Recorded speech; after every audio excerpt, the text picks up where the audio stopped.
Bonjour à toi. Es-tu apte à vivre à deux? Voilà une question importante que tu peux te poser si au fond de toi, tu as le désir de ne plus rester seul et de vieillir avec une personne avec qui tu vas construire un bonheur ensemble. Car pour vivre à deux, il faut vraiment, je dirais, s'être nettoyé à l'intérieur, avoir fait ce que l'on appelle sa renaissance. Il faut avoir quitté ces blessures de l'enfance et tous les comportements qu'elles peuvent provoquer quand on vit à deux, être trop gentil, trop contrôlant, trop effacé, trop engagé, trop pressé ou trop lent.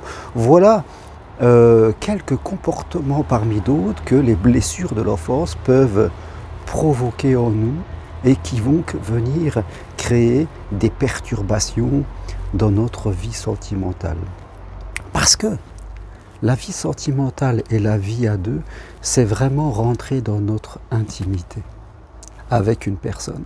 C'est pouvoir abaisser toutes ces sécurités et avoir cette force à l'intérieur de soi qui permet d'avoir une communication positive avec l'autre. C'est être libéré de ses défenses, de ses projections, de ses peurs excessives, de ses interprétations souvent abusives et complètement fausses. Le fait d'avoir progressé dans ce sens, eh bien, va permettre à l'amour de se construire sur, je dirais, un édifice nettoyé, sur une fondation qui doit être assez forte pour eh bien, laisser les années se construire dessus. On va pouvoir construire notre château, je dirais, où nous allons être le prince et la princesse sur ces fondations qui dépasseront les dizaines d'années et les dizaines d'années. Donc, si tu veux être apte à vivre ça, il faut que tu t'interroges de façon honnête, que tu te regardes. Et c'est important que tu n'aies pas peur de faire ça.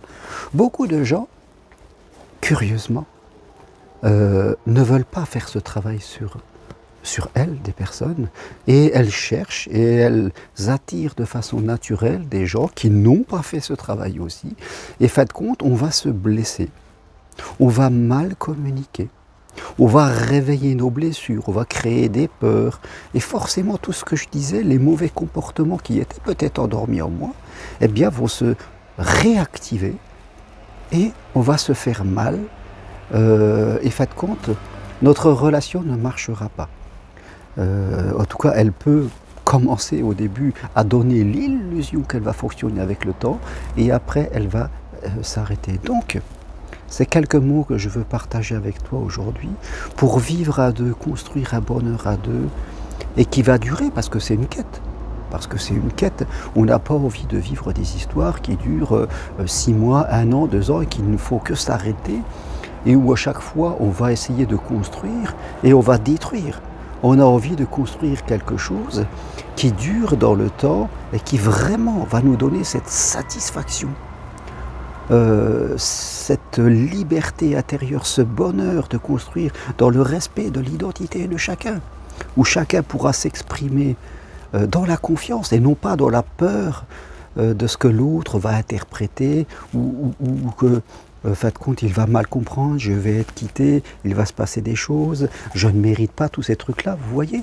Faites le point vraiment, prenez le temps d'investir sur votre évolution personnelle, à mieux comprendre ce qu'est l'amour à deux, ce qu'elle va vous demander de progresser dans votre communication, dans votre comportement, dans l'idée que vous en faites de qu'est-ce que vivre à deux. Il y a beaucoup de gens qui ont une mauvaise, je dirais, interprétation de qu'est-ce que vivre à deux. Quels sont les comportements qu'il faut avoir pour construire tranquillement ensemble cette vie que nous voulons, cette patience que nous avons et cette paix intérieure qui va nous permettre eh bien, de dérouler tranquillement ensemble sans se presser ou sans être trop lent. Si à l'intérieur de moi j'ai trop d'inquiétude, trop de tourments, trop de peur qui traînent encore quelque part, parce que je n'ai pas pris ce temps de me nettoyer de mon passé, eh bien il va ressurgir à la moindre anicroche et forcément les vieux comportements, les vieilles pensées, les vieilles interprétations vont se remettre en route avec tous les dégâts qu'elles doivent, je veux dire, qui vont se répercuter. Donc, il faut que tu sois humble, si tu veux venir à deux. Il faut que tu oses regarder là où tu en es dans ta vie sentimentale. Et il faut que tu investisses sur cette progression personnelle. Parce que quand tu vas progresser, tu rencontreras de façon tout à fait naturelle des personnes qui ont progressé. Et tu verras que toutes les personnes qui venaient te montrer que tu n'étais pas au niveau, des personnes inaptes elles aussi, elles vont disparaître sans que tu n'aies rien à faire, tout simplement parce que tu as décidé de faire ce chemin de progression. Voilà ce que je voulais te partager aujourd'hui. Et si tu veux aller plus loin, eh bien, écris-moi, j'ai mon programme En route vers l'amour en 4 séances. Si tu le choisis, c'est toujours à toi de le choisir, de progresser. Si tu souhaites, on peut faire ce chemin ensemble, très simplement. Et pour que tu sois